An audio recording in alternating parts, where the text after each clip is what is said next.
Ito ay isang kwento tungkol sa pagkawasak ng isang alagad ng batas na nakalimot sa kanyang sagradong tungkulin. Isang madilim na salaysay tungkol sa kasakiman, karma, at katarungan na dumarating ng walang kompromiso. Si A1, police officer isa, Dodong, isang pulis na malaki ang tiyan mula sa Quezon City, ay naghukay ng sarili niyang libingan ng pahirapan niya si Lola Sol, isang inosenteng matandang tindera. Ngunit ang kalawakan ay may sariling paraan para ibalik ang balanse.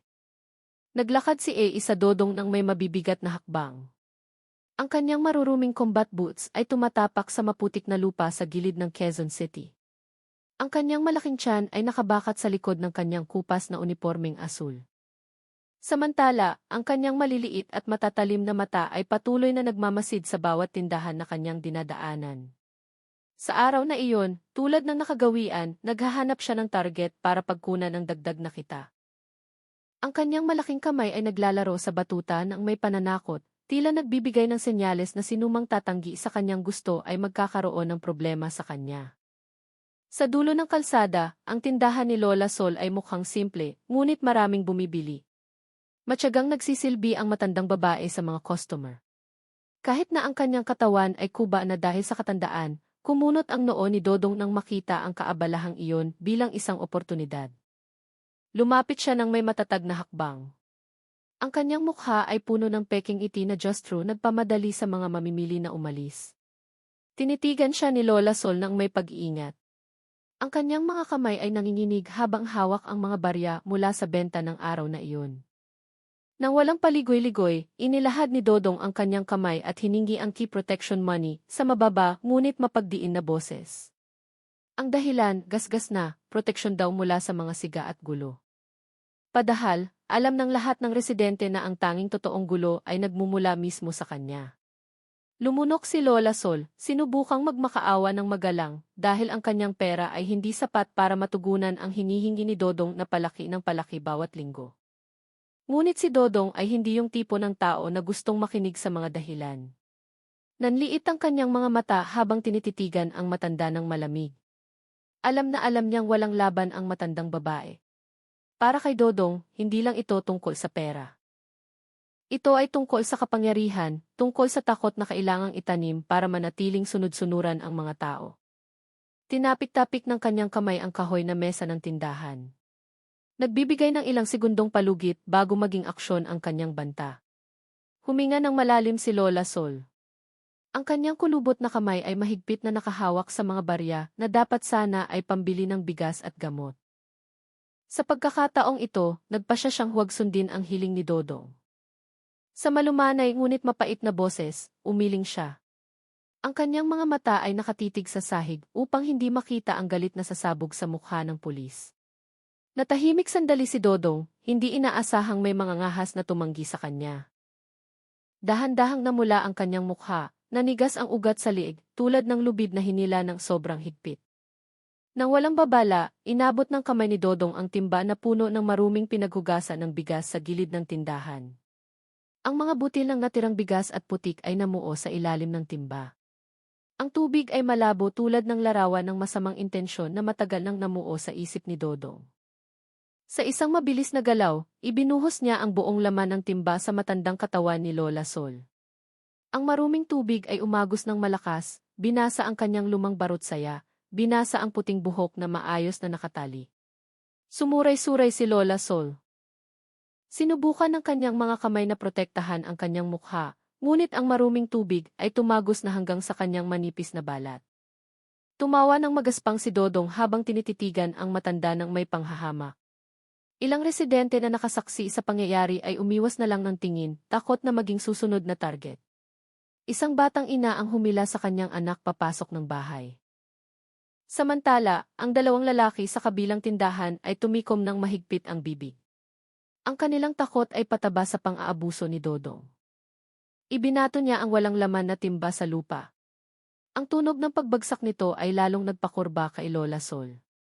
Leksyon yan sa matitigas ang ulo, angal niya bago tumalikod at umalis ng may kayabangan. Napaupo si Lola Sol nang walang lakas sa kanyang kahoy na bangko.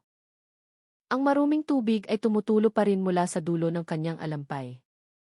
Naluluha ang kanyang mga mata, ngunit hindi pumatak ang luha. Ilang taon na siyang namumuhay ng mahirap, ngunit ngayon lang niya naramdaman na ang kanyang dignidad ay nyurakan ng ganoon kalalim.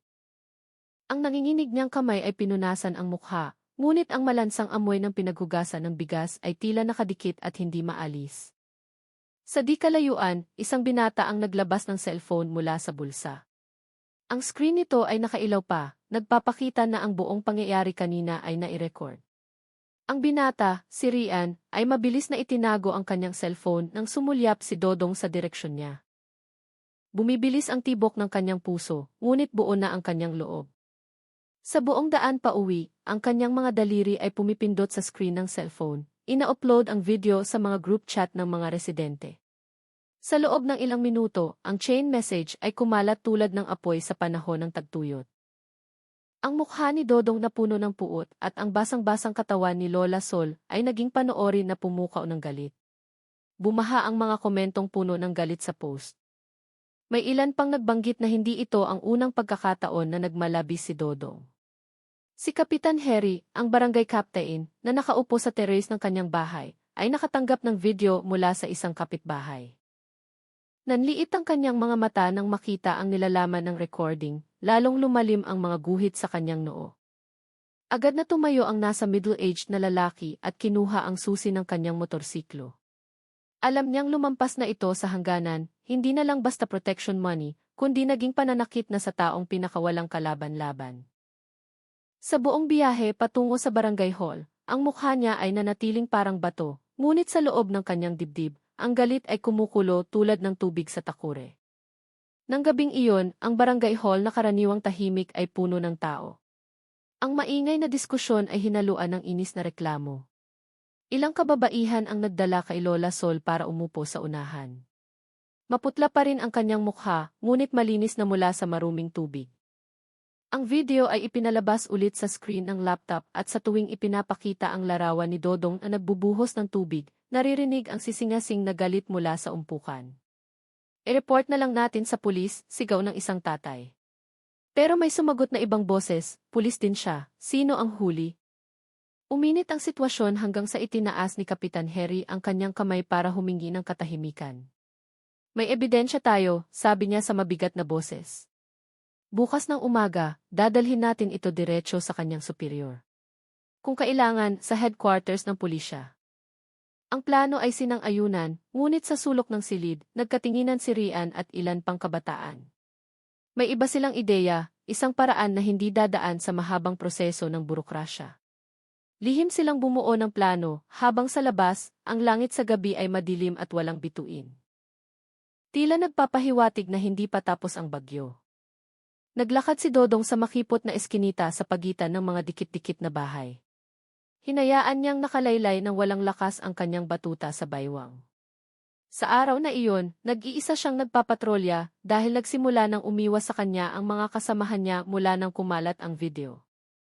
Ilang superior na ang tumawag sa kanya para magpaliwanag, ngunit sa kanyang nakasanayang ugali, pagbabanta, at peking pangako, sigurado siyang malalagpasan niya ito tulad ng dati.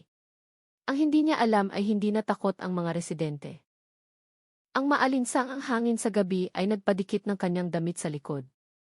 Ang huni ng mga kuliglig at tahol ng aso sa malayo ay naging soundtrack na sumasabay sa kanyang mga hakbang. Bigla na lang, mula sa madilim na sulok sa dulo ng eskinita, lumitaw ang tatlong anino. Kumunot ang noo ni Dodong. Kusa na inabot ng kamay niya ang batuta. Anong meron? Bulong niya sa sarili nang makilala si Rian at ang dalawang kaibigan nito, mga kabataang madalas niyang maliitin. Pero sa pagkakataong ito, may kakaiba sa mga mata nila. Hindi takot kundi nag-aalab na determinasyon. Unang humakbang si Rian, sinundan ni na Aldi at Danu. Hindi sila nagsasalita, ngunit ang kanilang mga galaw ay sabay-sabay tila planado na. Noon lang napagtanto ni Dodong ang panganib ng harangan ni Aldi ang daan sa likuran niya. Samantala, may binuhat si Danu mula sa lupa, isang lumang timba na katulad ng ginamit niya para pahirapan si Lola Sol. Bumilis ang tibok ng puso ni Dodong, ngunit ang kanyang kayabangan ay pumigil sa kanya na umatras. Anong gusto niyo? Sigaw niya, pero basag ang boses niya. Hindi na kasing tapang ng dati. Nang walang salita, tumalon si Rian pasulong. Ang una niyang suntok ay tumama mismo sa malaking tiyan ni Dodong, dahilan para maubo at mapayuko ang pulis. Agad na sumunod sina Aldi at Danu. Ang kanilang mga suntok at sipa ay walang humpay. Bumagsak si Dodong. Ang kanyang malaking katawan ay nakahandu sa isalupa tulad ng isdang naahon sa tubig. Nakakatawa isipin. Sa tagal ng panahon, ginamit niya ang kanyang uniforme para mang-api. Pero ngayon, ang unipormeng iyon mismo ang naging pabigat na pumigil sa kanya para makatakas. Gumapang si Dodong sa maputik na lupa, sinusubukang protektahan ang kanyang ulo mula sa ulan ng mga suntok. Duguan na ang kanyang bibig, punit na ang uniporme sa ilang bahagi. Sa unang pagkakataon sa buhay niya, naramdaman niya ang takot na karaniwan niyang itinatanim sa iba. Hinila ni Rian ang buhok niya ng marahas, pinilit siyang tumingala. Doon, sa ilalim ng malamlam na ilaw ng poste, nakita niya ang timba sa kamay ni Danu na puno ng maitim na tubig kanal na ang amoy ay menusok sa ilong. Umiling si Dodong nang may takot, pero pinisil ni Aldi ang ilong niya hanggang sa mapilitan siyang ibuka ang bibig para huminga. Dahan-dahang ibinuhos ni Danu ang tubig kanal, sinigurong bawat patak ay papasok sa lalamunan ni Dodong. Ang lasa ay mapait, malansa at nakakadiri. Mas malala pa sa anumang maiisip niya. Nasamid si Dodong, sinubukang isuka ito pero tinakpan ni Rian ang bibig niya gamit ang kamay, pinilit siyang lunukin ito. Ganyan ang lasa ng protection money, sir, bulong ni Rian. Pero hindi makasagot si Dodong. Naluluha ang kanyang mga mata dahil sa pagkakasamid at kahihiyan. Nang sa wakas ay bitawan nila siya, na maluktot si Dodong tulad ng sanggol, umuubo-ubo dahil sa natitirang tubig kanal na nakabara pa sa lalamunan niya. Tumayo ang tatlong binata at pinagmasdan siya sandali bago umalis, iniwan siyang mag-isa sa madilim na eskinita. Sa malayo, nagsimulang marinig ang sirena ng pulis. Pero sa pagkakataong ito, hindi nakaramdam ng ginhawa si Dodong. Alam niyang ito pa lang ang simula ng kanyang pagbagsak. Samantala, sa isang maliit na bahay, nakaupo si Lola Sol sa kanyang kahoy na upuan, naririnig ng malabo ang ingay mula sa malayo. Ang kanyang kulubot na kamay ay maihawak na isang tasa ng mainit na tsaa. Hindi niya alam ang nangyayari. Pero entah bakit, ang gabing iyon ay tila mas tahimik kaysa sa karaniwan. Kinabukasan, ang lokal na istasyon ng pulisya ay nagkagulo dahil sa umpukan ng mga residenteng humihingi ng katarungan. Pinangunahan ni Kapitan Harry ang grupo bitbit ang video recording at opisyal na ulat. Ang mga mukhang pagod ngunit puno ng determinasyon ay nakapila ng maayos sa harap ng pinto, tumatangging umalis hanggat walang totoong aksyon. Ang superior ni Dodong na noong una ay sinubukang protektahan ang kanyang tauhan, ay wala nang nagawa ng ipakita ang video sa harap ng mga opisyal mula sa headquarters. Ang larawan ni Lola Sol na basang-basa at ang mukha ni Dodong na puno ng puot ay naging ebidensyang hindi mapasusubalian. Ang internal process ay tumakbo ng mabilis na hindi pa nangyari noon. Sa loob ng ilang araw, ipinatawag si Dodong para humarap sa disciplinary hearing. Ang silid ng pagdinig na karaniwan niyang pinapasukan ang may kayabangan ay ngayon ay parang torture chamber. Ang bawat tingin mula sa kanyang mga kasamahan ay parang kutsilyong tumutusok. Ang dokumento ng pagkatanggal sa serbisyo ay nilagdaan ng walang awa. Isa-isang tinanggal ang mga insignya sa kanyang uniforme. Ang seremonya ay naganap sa nakakahiyang katahimikan. Tanging ang tunog ng pagkiskis ng tela ang naririnig habang inaagaw ang mga badge ng kanyang karangalan. Ang kasong kriminal ay tumakbo ng maayos dahil sa napakalakas na ebidensya.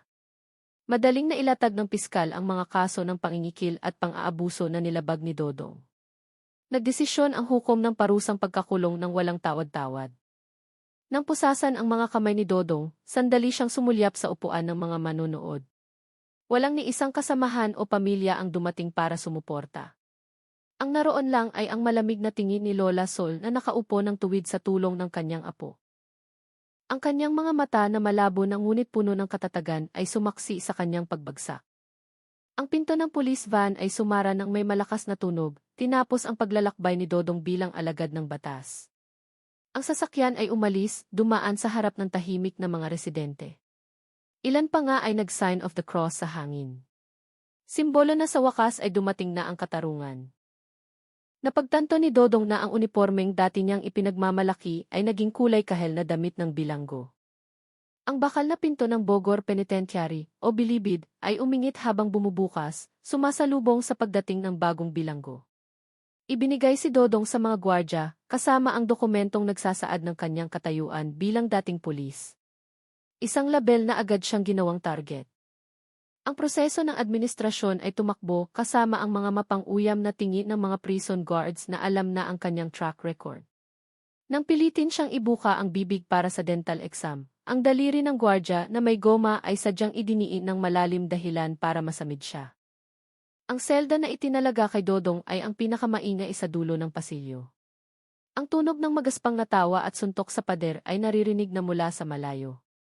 Nang bumukas ang pinto ng kanyang selda, ang malansang amoy, pawis, at ihi ay agad na sumalubong sa kanyang ilong. Puno ang selda ng mga matitipunong preso.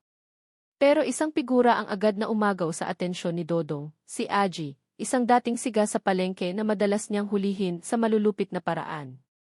Nakaupo si Aji sa pinakamataas na higaan. Nakalaylay ng parelax ang kanyang mga paa. Nang makita si Dodong na pumasok, isang malapad na ngiti ang lumitaw sa kanyang mukha na puno ng peklat.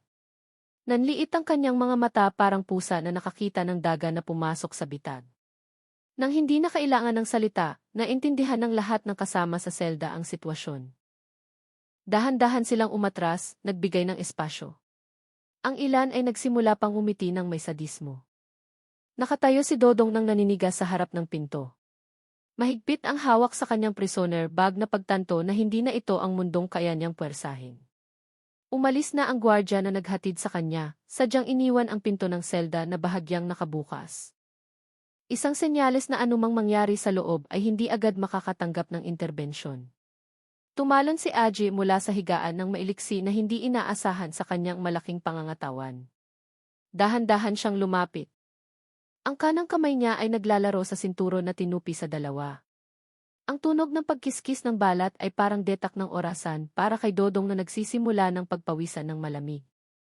Ang unang gabi ni Dodong sa seldang iyon ay naging bangungot na hindi niya inakala. Hindi siya agad binugbog ni Aji, masyadong madali iyon. Nagsimula siya sa pagpapakilala, pinilit si Dodong na ikwento ang bawat korupsyon niya habang nakatayo sa harap ng baradong inidoro ng selda. Sa tuwing hihinto si Dodong sa pagsasalita, isang malakas na sampal ang dadapo sa kanyang mukha. Pumalakpak ang ibang preso. May nag-record pa ng palihim gamit ang cellphone. Nang sa wakas ay sumuko si Dodong at napaluhod, hinila siya ni Aji patayo ng marahas. Gusto ka naming tulungan maging mas mabuting pulis, sabi niya sa peking mabait na boses, bago suntukin ang malaking tiyan ni Dodong. Iyon ang simula ng kanilang pang-araw-araw na ritual. Boxing practice na laging nagsisimula pagkatapos magpatro ng night guard. Utusan ni Aji si Dodong na pumwesto sa gitna ng selda. Pagkatapos ay magpapalitan ang lahat ng preso sa pagbibigay sa kanya ng leksyon. Walang bahagi ng katawan ni Dodong ang nakaligtas, mula sa binti na pinalo ng hawakan ng walis hanggang sa likod na hinampas ng basang tuwalya. Ang pinakamasakit ay nang pilitin nila siyang mag-squat habang maihawak na timba na puno ng tubig sa ibabaw ng ulo.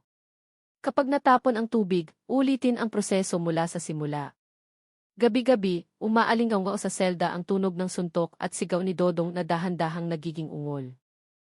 Ang nakapagtataka ay hindi ito kailanman totoong pinatigil ng mga prison guards.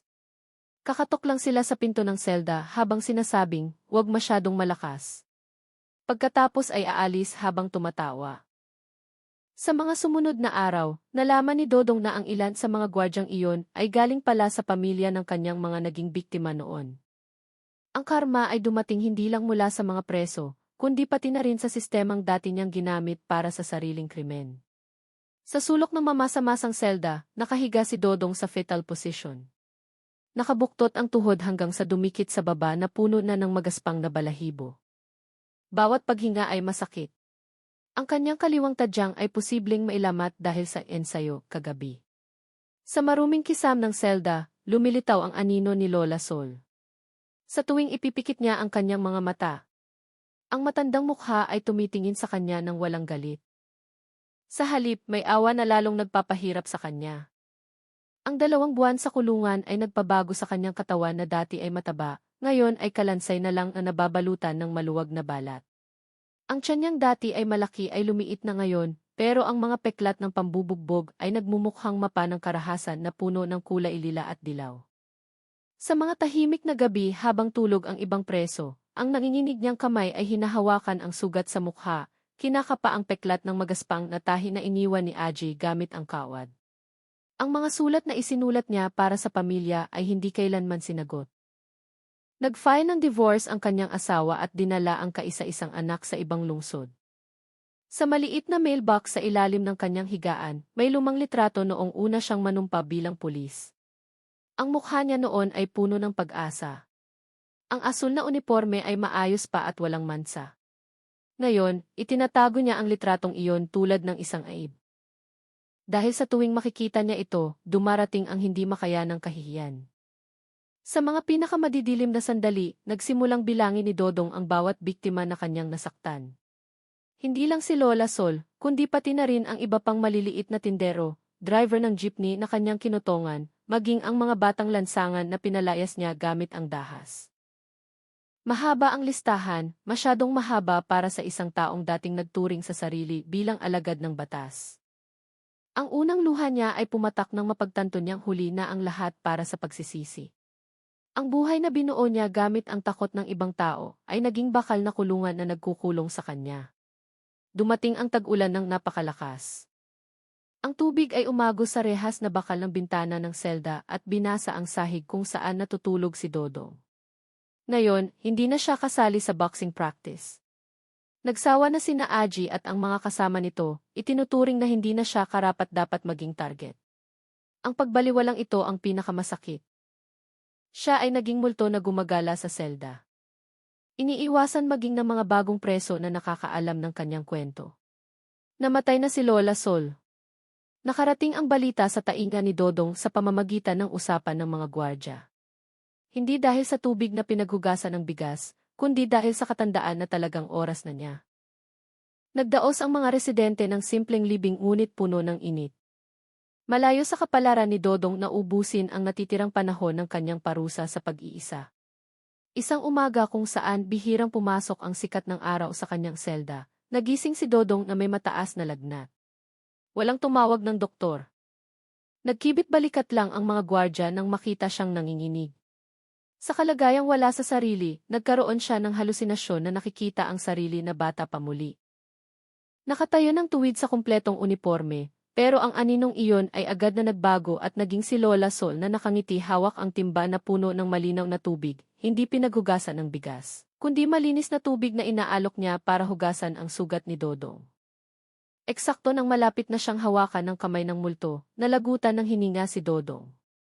Ang kanyang pagkamatay ay nakakuha lang ng maikling tala sa lugbuok ng bilangguan. Walang pamilya ang nag-claim sa bangkay, walang bulaklak na inilagay sa kanyang puntod. Samantala sa labas ng pader ng kulungan, patuloy ang buhay. Nagtatakbuhan ang mga bata sa harap ng tindahan ni Lola Sol na ngayon ay inaasikaso na ng kanyang apo. Ang mga bagong pulis ay nagpapatrolya ng may integridad na mas iniingatan at ang maliliit na mamamayan ay nakakahinga na ng maluwag. Dahil ang isang mangingikil na nakauniforme ay naging aral para sa lahat. Dito nagtatapos ang kwento ni Iisa Dodong. Isang aral kung paano ang kasamaan, sa madaling panahon o sa huli, ay babalik para wasakin ang gumawa nito mula sa tuktok ng kapangyarihan hanggang sa ilalim ng bangin ng kahihiyan. Bawat aksyon niya ay umani ng karampatang konsekwensi. Sana lahat tayo ay makakuha ng aral sa bawat paglalakbay ng buhay na isinasalaysay. Wassalamualaikum warahmatullahi wabarakatuh.